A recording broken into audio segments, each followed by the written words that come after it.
American 65, change tower runway 4 left short and line up and wait. American 65, 4 left short, line up and wait. Hello, I'm DerTebbers. Welcome to your Flight Simulator X Spotlight. We are in Barkstow Heath Air Base here in the UK aboard our Avro Shackleton. Look at that thing. Yeah, long-range maritime patrol aircraft used by the Royal Air Force and the South African Air Force. Developed by Avro from the Avro Lincoln bomber, which itself was a development from the Avro Lancaster bomber. We're gonna add some flappage. Cool. Let's run up our. Let's get in our airplane. On this, by the way, I've pushed my view all the way back. I could physically move my guy back, but this is literally the far back, like minus sign all the way back, without physically moving the camera. So, and if I move the camera too far, I'm going to go through the bulkhead. So, this is kind of the view I get. Not the best, but it'll work. It'll work. All right, let's run up our 4 Rolls-Royce Griffin 57 liquid-cooled V12 engines. They produce 1,960 horsepower each. Yeah, they go Rolls-Royce engines in there. Probably the same ones they put in cars. Oh, wow, this is a really short runway. I did not realize this was that short of a runway. Come on, baby. You need to get some speed quick. How fast are we going? Where's the speed? Why do I never look at these things beforehand? Speed. Oh, there it is. Knots. Okay, we're approaching 120 knots. All right, let's hope that this is enough. Yes, it is. Yay for prop aircraft. There we go. There we go. We're nowhere near the ocean, I'm sure, but that's okay. Now the type, this aircraft is named after the polar explorer Sir Ernest Shackleton. Those of you who knew who he was probably knew that. Entered service with the RAF in 1951. Used primarily in anti-submarine warfare and maritime aircraft patrol. It also became a search and rescue platform and performed secondary roles like troop transport and things like that. A small number were adapted for airborne early warning duties, and they performed in that duty until they were retired in 1991. So these aircraft flew for quite a while indeed.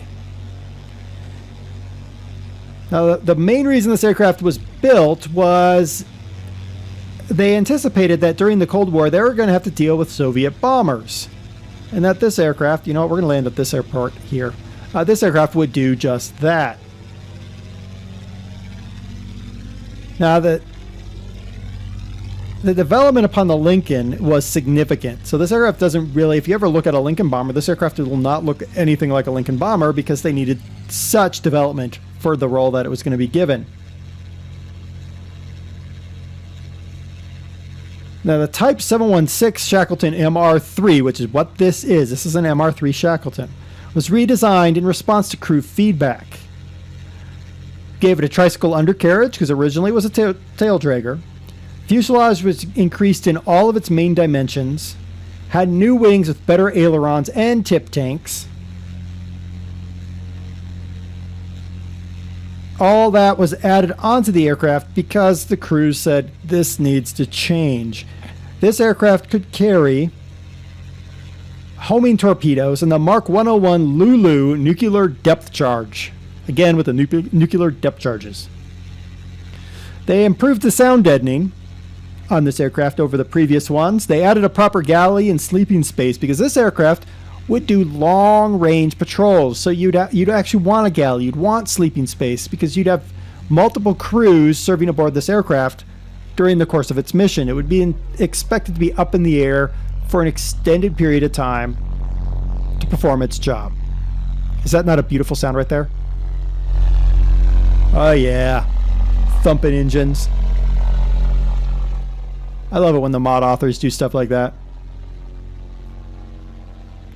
Due to these upgrades, the takeoff weight of the MR3 rose by over 30,000 pounds, that is 13,600 kilograms.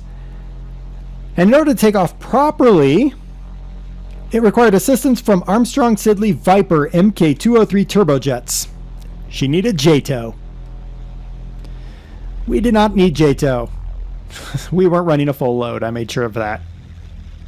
Now, there was another airport over here. Maybe we should go for that one? Yeah, because then we don't have to do a turnaround. Let's do that. Now, numerous problems were discovered during this aircraft's operational time. The biggest problem were engines, hydraulics, and avionics that were unreliable. That's only most of the aircraft, of course, but still. It was extremely maintenance intensive to manage this aircraft. The Shackleton has the unfortunate distinction of holding the record for highest number of aircrews killed in one type during the peacetime. It's not very good. It required 10 men to fly this aircraft. Her max speed was 300 miles an hour. That's 480 kilometers an hour. She could go 2,250 miles or 3,620 kilometers on a tank full of fuel. She had two 20-millimeter Hispano-Suiza cannons in the nose. See? They're right there. She could carry 10,000 pounds of bombs, torpedoes, and depth charges, such as that wonderful nuclear bomb. Isn't that wonderful? Just the thought of that scares the crud out of me. Extra views. I love extra views. This might be our landing view. Lies. I'll land from inside the plane. All right, we're going to throttle her way back here. Now, can I get her to slow down? Does she have air brakes, I wonder? No, she's got the bomb bay. I love that. So here's her bomb bay opening up. Oh, look, she's actually loaded for bear. Oh, those are Lulus. We can't crash. We'll blow up the entire part of the UK that we're in. All right, let's get those landing gears out. There. Get a little bit of flap on. We're going to side slip a little bit, apparently. Because why not? All right. Now this model aircraft comes from a different place than normal. Usually I use Simviation, but I actually picked this one up off of a separate site. It's a very nice model. I really like it. I have high hopes for the other aircraft I picked up off that site as well. But we'll see. Okay, here we go. We're coming in for landing. Oh, we're probably gonna stuff this one, aren't we? Ooh, no, she likes to float. Could have different problems. All right, here we go. Come on, baby. Oh, look at that, a 3-point landing. Can you get any better? You probably could, but... Now, some of you will notice... I'm going to shut the engines down here. Some of you have already noticed this, or knew this about the Shackleton. When those engines slowly stop spinning. Okay, stop the plane here. Let's open the plane, see what opens. What opened? Oh, look, we have a little door off the back. Notice contra-rotating props. Yep, she ran the contra-rotating set. A lot of aircraft during this time period ran contra-rotating. Especially the British ones, for some reason.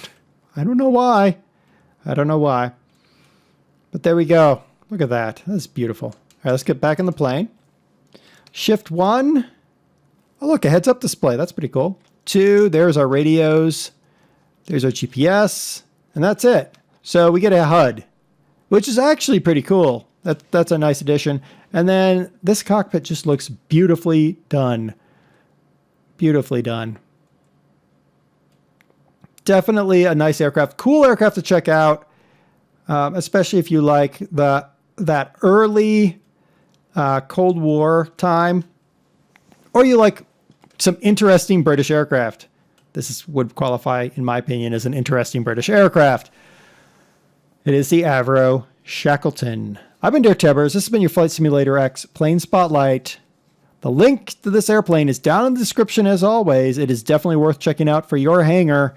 Until next time, happy flying, everybody. Good evening, ATO 101 Heavy. ATO 101 Heavy, good afternoon. Wind 090848, clear to land. On behalf of the flight crew, thank you for flying with us and have a pleasant stay.